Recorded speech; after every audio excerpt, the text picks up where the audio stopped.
All praises are due to Allah. May His peace and blessings be upon the Prophet Muhammad, his family, his entire household, his Sahaba, and all of those who follow the path of righteousness until the last day. Ameen.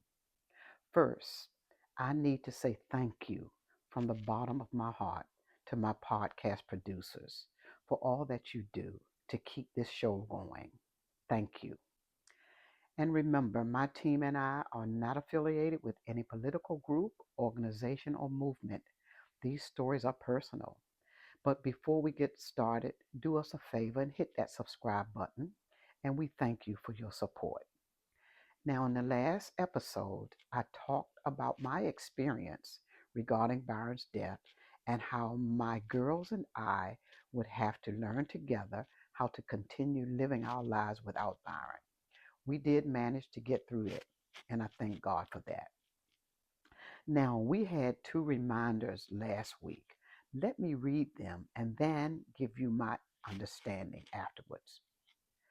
The prophet, may the peace and blessings of Allah be upon him, said, whoever helps to ease someone in difficulty, Allah will make it easy for him or her in this world and in the hereafter. So the second one was worship Allah alone and none other, and invite people towards the truth with wisdom and good instructions. My interpretation is that we all face struggles in life, but when we ease someone else's burden, we become a vessel of mercy. And what we give, Allah subhanahu wa ta'ala returns to us, multiplied by His mercy.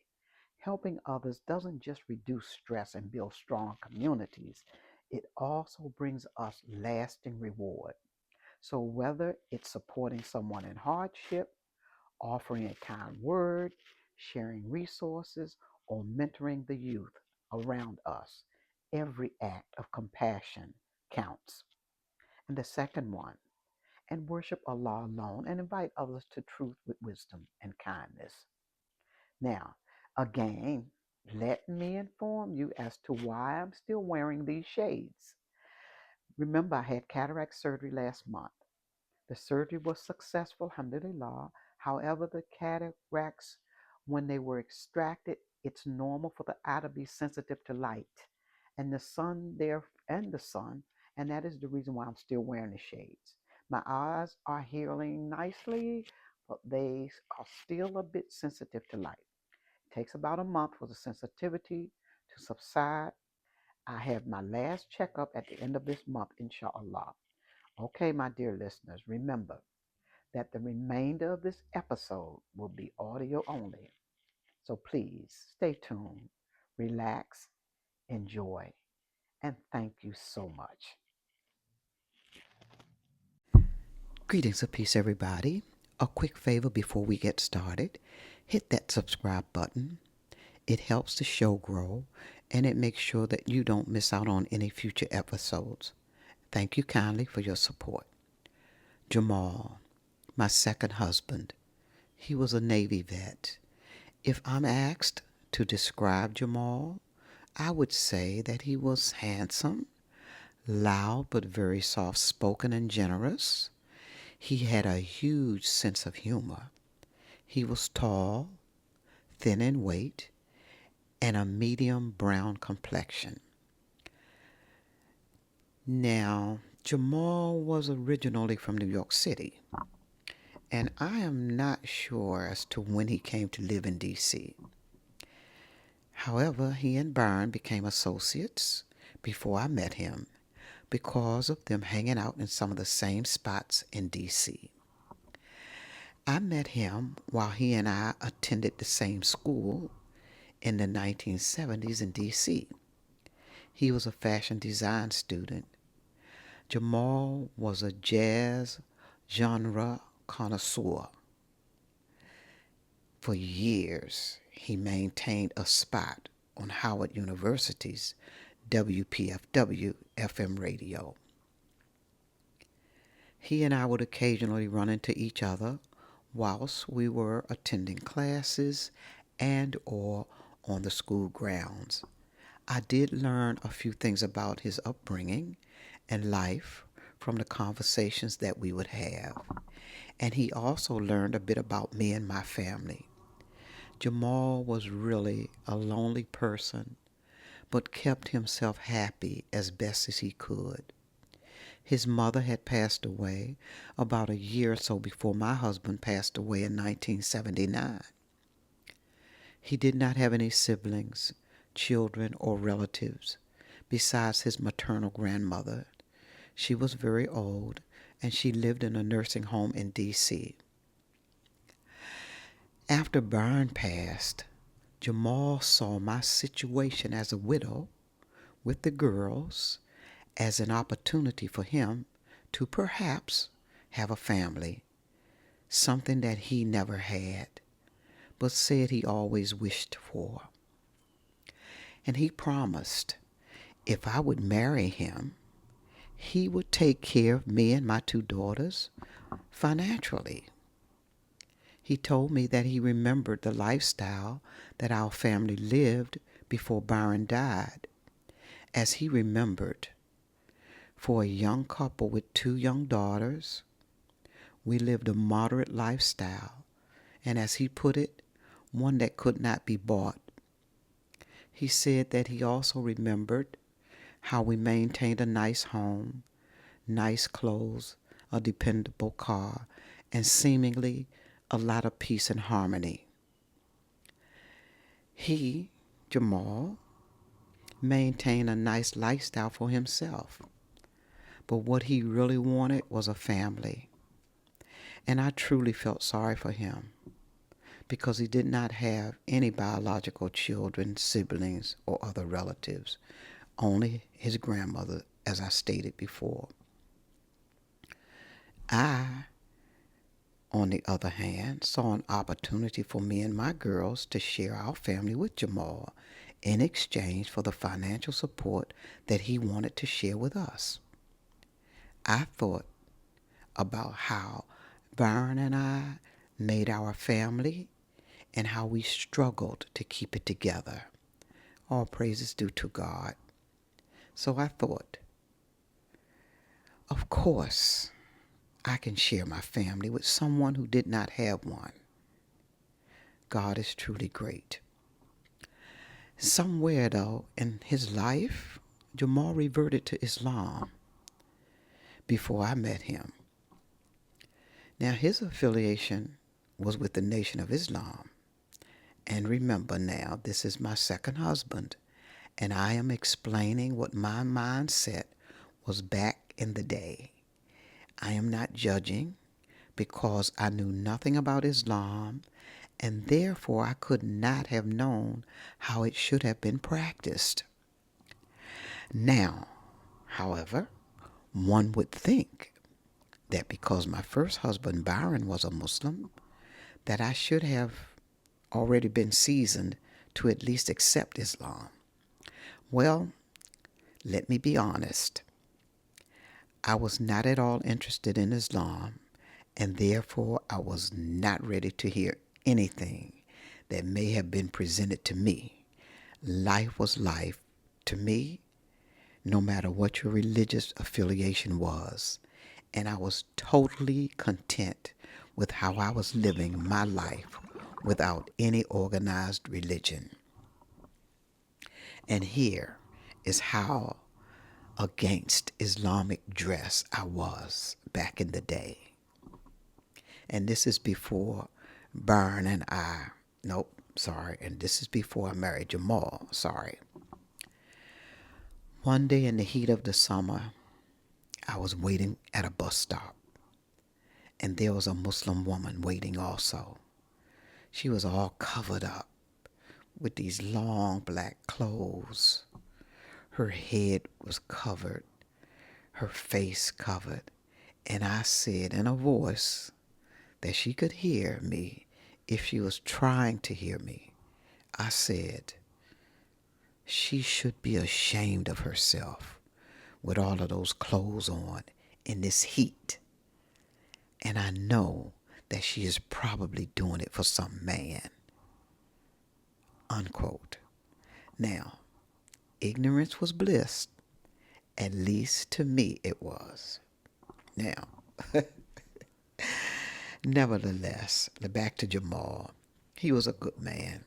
He was a successful merchant, and he had also inherited a nice chunk of money from his mother and grandmother after they both passed away. After I carefully considered his proposal and discussed it with my girls, and they were about 15 and 17 years of age at the time, we decided yes, we would marry him and accept him in our family. Jamal and I were married April 30th, 1983, in the Masjid Muhammad in Northwest D.C., and I did not have to become a Muslim to marry him. And of course, I did not have any intentions of becoming a Muslim. At that time in my life, I would have never even given it a thought to become a Muslim back then. My intention for this union was for the financial support and most importantly, for Jamal to be a stepfather to my girls. I wanted my girls to grow up with a father so that they would be able to learn things about men from their father figure and be able to have that relationship to ask questions and learn how to interact with a man that was the father figure. And as soon after he and I married, Jamal really did make a difference in our lives from a materialistic perspective as well as loving and a social perspective. And that is what me and the girls needed to help us make our lives better. Things were looking up for us. The girls had that fatherly support and protection that they needed, and who they could count on to say, hey, I need this, or I want that, or help me with this, or explain this to me, or escort me here or there, pick me up from here, drop me off there, and so on and so forth. And I ask God to bless Jamal for that. MashaAllah. Ameen. Now, most of my close friends were aware of my being a God-conscious person. I talked about God all the time, and I'm sure that they sometimes got tired of hearing me talk about God, but nobody would dare deny me the opportunity to share such stories about how things would happen in my life. Now here, I'm going to share a couple of incidences that highlighted my relationship with God while I was still married to Jamal. Here is the recollection of the first of those things. I was still smoking cigarettes and had been since I was about 16 years of age. At the time, I was about 35 years of age, and I was literally a chain smoker. So much so that I had to stop smoking regular cigarettes and smoke Virginia Slims because they supposedly had a very small amount of nicotine. I don't know how many times I had tried to stop smoking, only to start back up the next day or two. I remember surrendering to, quote, when I die, please bury my cigarettes with me, close quote. I could not go to bed without having cigarettes for when I woke up in the morning. And I could easily smoke 2 packs a day, depending on what kind of activities I was involved in. And if I was drinking and partying, 2 packs was easy to do. And at that time, cigarettes only cost about 70 cents per pack. But I really did want to stop because cigarettes were the only thing in my life that I could not do without. And I hated that. I wanted to always be in control of what I was doing in my life. But for me, smoking cigarettes was a terrible and difficult habit to break. But I kept on trying to stop, but to no avail. Here's the story.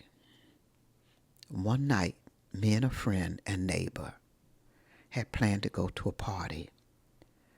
On our way, I needed to stop to get cigarettes because I was going to a party and I needed my cigarettes. And my personality had turned into, if you saw me, I always had a cigarette in my hand. That was a shame, but it is true. So I purchased 2 packs. We arrived at the party and the atmosphere was pleasant. The music was blasting. The crowd was huge, just the way I liked it. After she and I settled at our table and started mingling and dancing, let's say about the 4th or 5th dance, I was dancing, not a close dance, but freestyling. Suddenly, I cannot hear the music, but everybody is still dancing. I'm looking around and wondering, why can't I hear that loud music that I was just dancing to? Oh my God, my heart started to beat so fast that I thought I would pass out. And this episode may have lasted a mere 2 minutes out on that floor. I was wondering, why can't I hear the music? I went back to my seat to recollect myself and get a cigarette and my drink. After I sat down, I reached for the cigarette pack and a voice said to me, "Nope, do not touch those cigarettes." Oh my God, I got scared and I reached for the drink and the voice said, leave the drink alone. And then I heard, "How many times have you wanted to stop smoking cigarettes, sweetie?" Oh wow, this voice was so pleasant and it used terms of endearment just like I use. It continued to remind me, calm down and relax. And the voice said, "Sweetie, this is your opportunity now to stop smoking cigarettes. If you stop now, you will begin to heal immediately. And if you don't stop now, you are on your own. Because where we are going, you will not have time to stop and buy cigarettes." Okay, I'm going to stop here and continue in the next episode if I live and nothing happen. And this, my dear listeners, is still my journey from DC to Deen. Thank you all for your visit. Thank you for subscribing. Thank you for your thumbs up. Thank you for your comments. And thank you to my team, my podcast team. Thank you all so much. And our reminder for the upcoming week is the Prophet Muhammad, may the peace and blessings of Allah be upon him, said, "The best of people are those who bring the most benefit to others." And until next Thursday, inshallah, peace.